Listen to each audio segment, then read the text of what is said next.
Le Seigneur soit avec vous.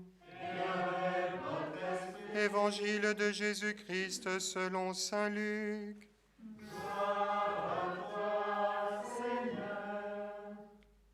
En ce temps-là, Jean le Baptiste appela 2 de ses disciples et les envoya demander au Seigneur : « Es-tu celui qui doit venir ou devons-nous en attendre un autre ?»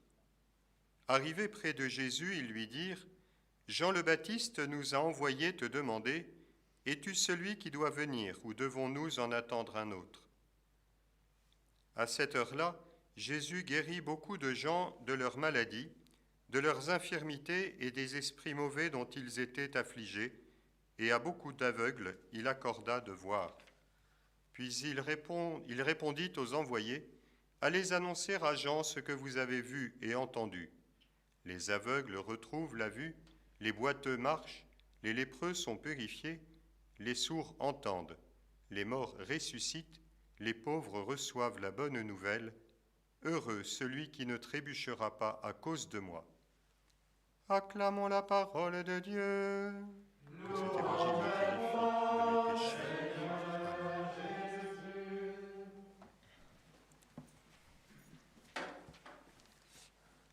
Alors que nous nous préparons bien sûr à célébrer la fête de Noël et cet abaissement extraordinaire du Seigneur Tout-Puissant dans la crèche de Bethléem, il est un peu surprenant d'entendre cette parole d'Isaïe assez vigoureuse et même un peu dérangeante par rapport à toute la Bible. « Je suis le Seigneur, il n'en est pas d'autre ».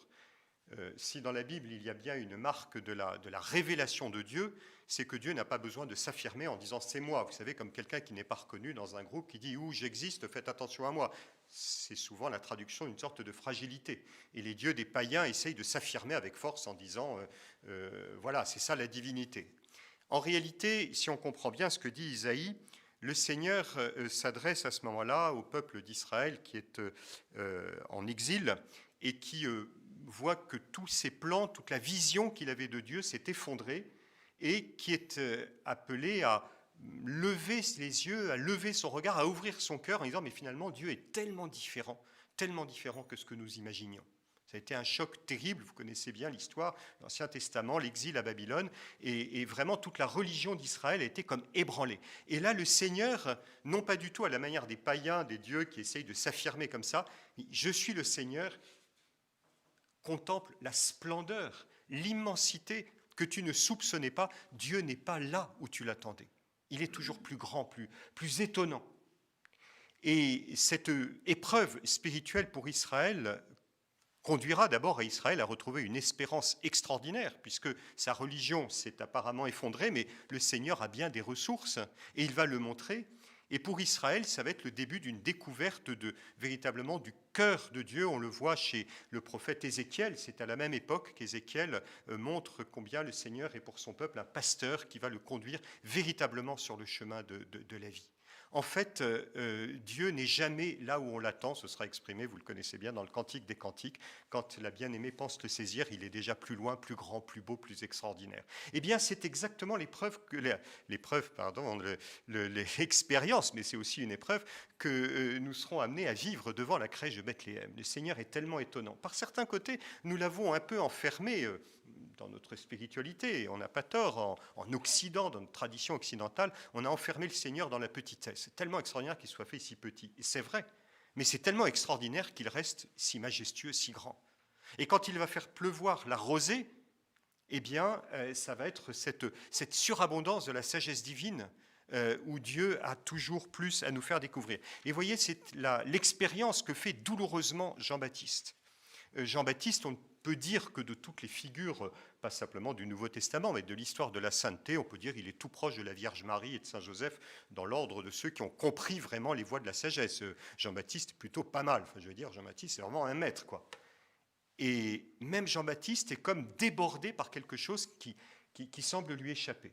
Vous vous souvenez, la prédication de Jean-Baptiste, il annonçait la venue de Jésus, c'est bien grâce à Jean-Baptiste, il ne faut pas l'oublier, que nous connaissons Jésus, c'est lui qui a discerné Jésus au milieu de la foule, on l'a entendu dimanche dernier, au milieu de vous se tient quelqu'un que vous ne connaissez pas. Moi j'imagine la stupeur de la foule, on se retourne vers Jésus, on dit tiens, c'est lui le Seigneur. alors que vraiment, il n'y a rien extérieurement qui différencie. Donc, stupeur. Jean-Baptiste est vraiment celui dont la parole inspirée par Dieu a permis de discerner Jésus. Donc, il s'y connaissait quand même, Jean-Baptiste. Il savait de quoi il parlait. Et il résume toute la prophétie de l'Ancien Testament. Il est nourri des Écritures. Il est Élie. Et on sait que dans l'Ancien Testament, Élie récapitule toute la prophétie. Donc Jean-Baptiste, c'est vraiment celui qui est habilité à nous montrer le Seigneur, à nous dire qui il est. L'agneau, l'époux, l'ami, le Seigneur. Et il annonçait cette venue de Jésus qui viendrait pour un jugement eschatologique, il brûlerait tous les péchés, il viendrait transformer le monde, vous vous souvenez, ces paroles de feu extraordinaires. Et voilà que Jésus, c'est bien lui, mais Jésus marche sur les routes de Galilée, il s'arrête auprès de chaque personne, il guérit, il console, il s'approche des lépreux, des malades. Ce n'est pas tout à fait le jugement eschatologique qu'attendait Jean-Baptiste, ce n'est pas tout à fait ça. Alors, on est un peu trop rapide dans notre lecture. Souvent, on dit c'est émouvant, c'est beau. Finalement, ça rend Jean-Baptiste très humain parce qu'il a douté comme nous.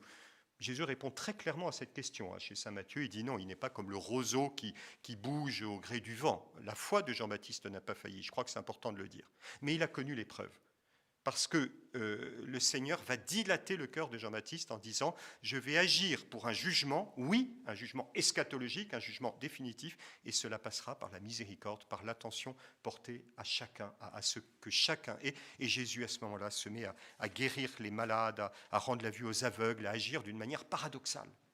Et donc on peut dire que pour Jean-Baptiste, cette épreuve va encore élargir cet horizon et le rendre plus proche du Seigneur. Ce n'est pas une question que Jean-Baptiste pose par manque de foi, c'est parce qu'il demande à voir, à comprendre où Jésus veut le conduire.